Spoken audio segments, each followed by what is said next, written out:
you remember when this teenage girl unalived the man who was going to hurt her, and somehow she's the one who got life in prison? Her name is Cynthia Brown, and it starts with the man who didn't see her as human but as his property. That man went by the name Cutthroat. He was 24, a pimp, and that alone is a massive red flag, but we'll get to that. One day he meets Cynthia, who had just run away from her adoptive home at 16 years old. That's like barely old enough to get your license, and this man saw her as fresh meat. But Cynthia's life up to this point has been literal hell. Her biological mother struggled with substances and gave her up for adoption at just 8 months old. She'd been abused and physically and was in and out of juvie by age 13. So when Cutthroat started love bombing her, caring for her, providing her shelter, she finally thought that somebody actually loved her. But that was so far from the truth. Their relationship quickly turned toxic. He groomed her and made her believe that her life only had value if somebody paid for her body. This monster would tell her things like some people were born whores and that she was one and that nobody would want her but him. Yeah, this guy was a complete weirdo, and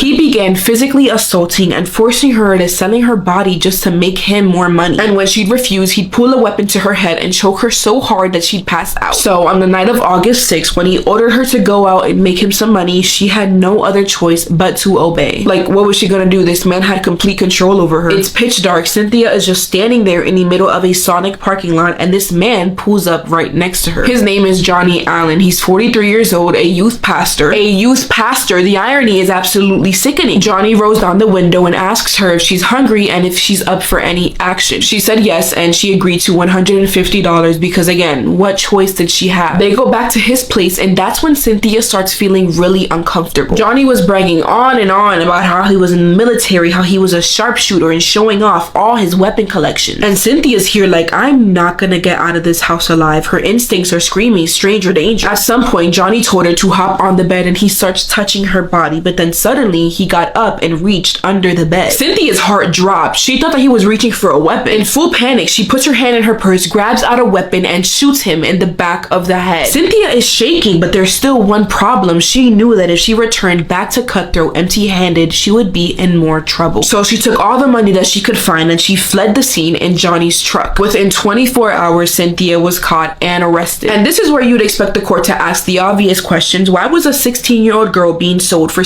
in the first place? Why did a 43-year-old grown-ass man bring her to his house? But no, they asked none of those questions. Instead, they said that she planned it and wanted to rob him. Investigators said they found it on that Johnny was hit in the back of the head, and the position that he was in meant that he was most likely sleeping when she pulled the trigger. And the fact that she stole the money from the house, in their eyes, made her a criminal. But hello, that doesn't change the fact that a grown man brought a child to his house for illegal activity. Johnny's family said he would never do something like that. He was the kind of man to want to help people in need. He most likely saw Cynthia as a homeless and wanted to help. But apparently a 17-year-old waitress testified that her and several other servers at her restaurant, who were all minors by the way, would argue over who would have to serve Johnny because he would constantly flirt with them and try to take them out on dates, which would make them very uncomfortable. So this man had a pattern of targeting minors is what you're telling me. But the part of this case that really makes my blood boil is the fact that Cynthia was not tried as a minor. A 16-year-old girl with no legal voice, no safety net, no second chance was buried by the same system that failed her from the very beginning. And the world moved on until years later her case resurfaced online. And finally everyone started asking the questions nobody would back then. Wait, she was a minor. Wait, she was trafficked. Wait, why was nobody charged with what led her to be in that house in the first place? Celebrities like Kim Kardashian, Rihanna, Snoop Dogg, LeBron James picked up on her story and started speaking out against her sentencing. The hashtag Free Cynthia Brown was everywhere and people started demanding answers. And for the first time, someone listened. In 2019, after serving 15 years behind bars, Cynthia was finally released. She is walking as a free woman and now is sharing her story to help other girls just like her. Because here's the truth no one wants to admit. We don't protect girls like Cynthia until they break, and when they do, we punish them for not surviving the right way. So what do you think? Was she sentenced correctly or was she punished just for surviving? As always, thank you guys for being here with me and spreading her story. I hope to see all my crime solving besties in my next video. Mwah! I love you guys. Group hug.